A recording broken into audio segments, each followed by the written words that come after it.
Salut, c'est Yann, j'espère que tu vas bien. Alors aujourd'hui, je voudrais te donner 9 astuces simples pour vendre par téléphone. Le téléphone, c'est extrêmement important si tu vends tes services.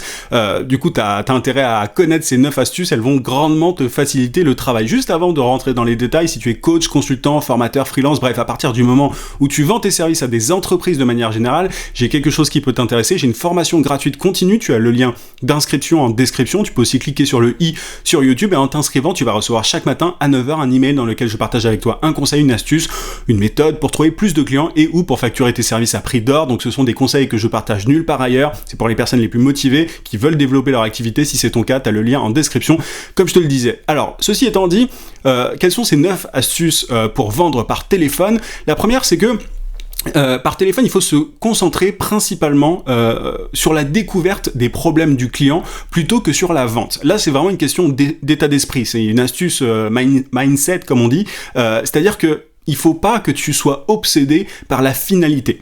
Moi, quand je prends un appel avec un prospect, avec un client potentiel, je suis pas en train de me dire il faut absolument que je lui vende mes services, mon coaching, etc. Non, je suis vraiment en train de déterminer si je peux aider la personne. Donc pour ça, je dois lui poser des questions. Je ne pars jamais du principe que la personne doit être que je dois la convertir à tout prix. Ça, c'est un truc, moi, je l'ai pas compris tout de suite. Ça m'a pris pas mal de temps à comprendre, de comprendre ça. Et si tu es dans cet état d'esprit-là, si tu es vraiment dans cette logique de découverte des problèmes du client, tu vas aussi d'ailleurs pouvoir vraiment créer un véritable lien de confiance avec la personne en face. C'est-à-dire qu'elle va pas te voir comme juste un vendeur ou quelqu'un qui veut juste vendre son truc. Et donc, essaye d'avoir cet état d'esprit, mais vraiment sincèrement, quoi. C'est pas, au début, peut-être, tu dois te forcer je vais revenir, mais tu vas poser des questions, etc.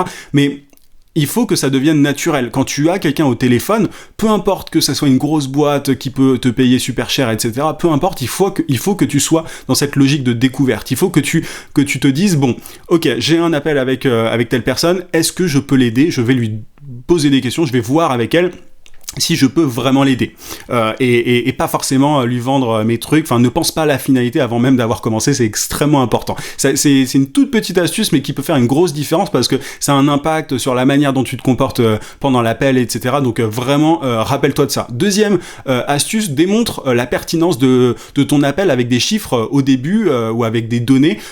Mais en fait, ce que je veux dire, c'est ne commence pas directement ton appel en posant des questions. Je te disais qu'il faut être dans une logique de découverte, mais commence pas l'appel en mode interrogatoire, parce que ça marche pas. Il faut que tu justifies via quelques mots, il faut pas parler trop longtemps, mais l'appel en expliquant pourquoi...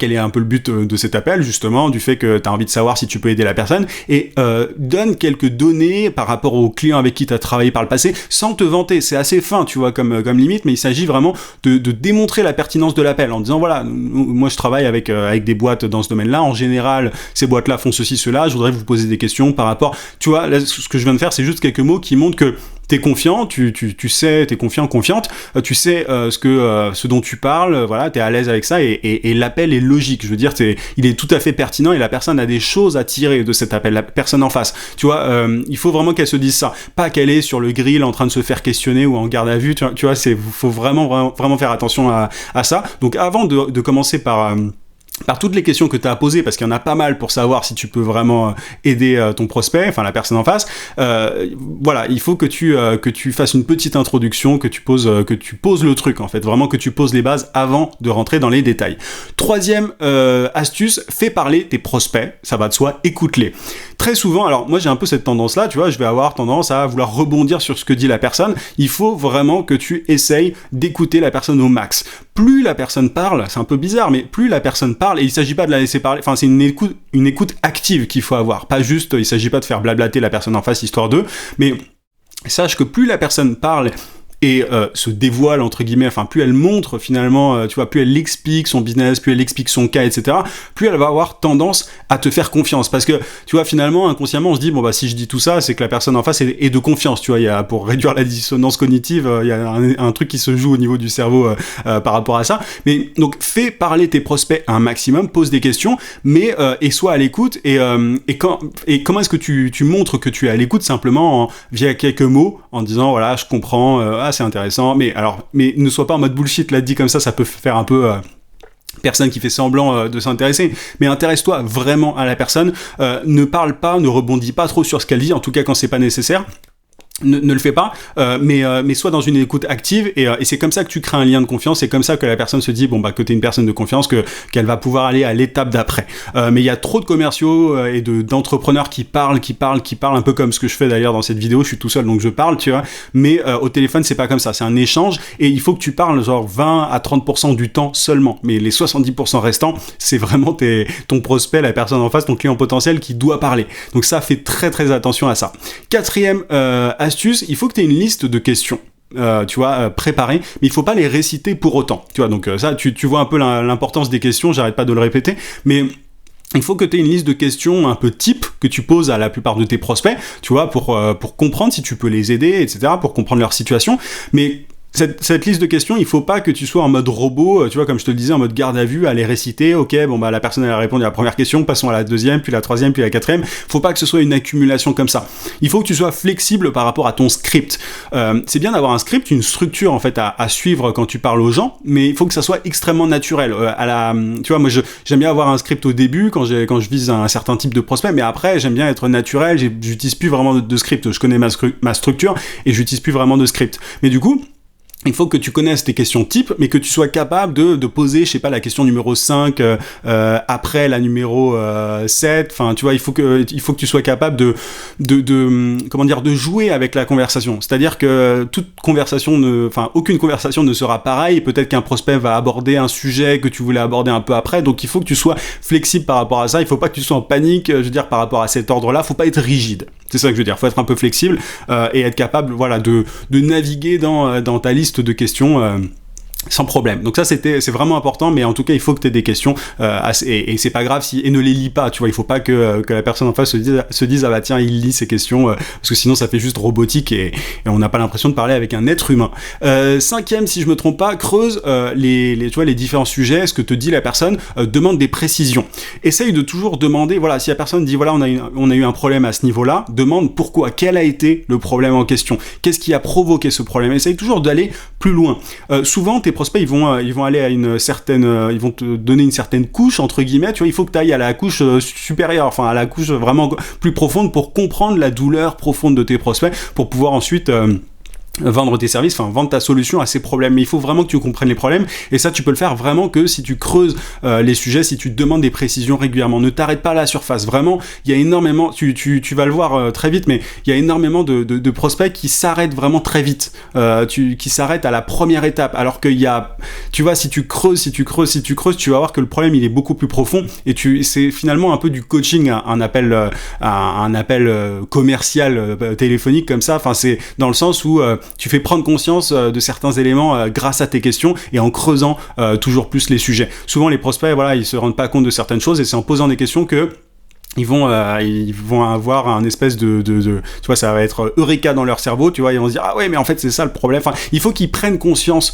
de certaines choses quand ils parlent avec toi. Moi un des plus gros contrats que j'ai décroché c'était vraiment que grâce aux questions que j'ai posées. La personne en face s'est dit ah mais c'est des super questions, en fait je m'étais jamais rendu compte de ça. Enfin je l'ai amené à répondre enfin tu vois, à vraiment trouver certaines réponses à ces questions en posant moi-même des questions. Donc c'est un énorme pouvoir, donc ne néglige pas ça et creuse.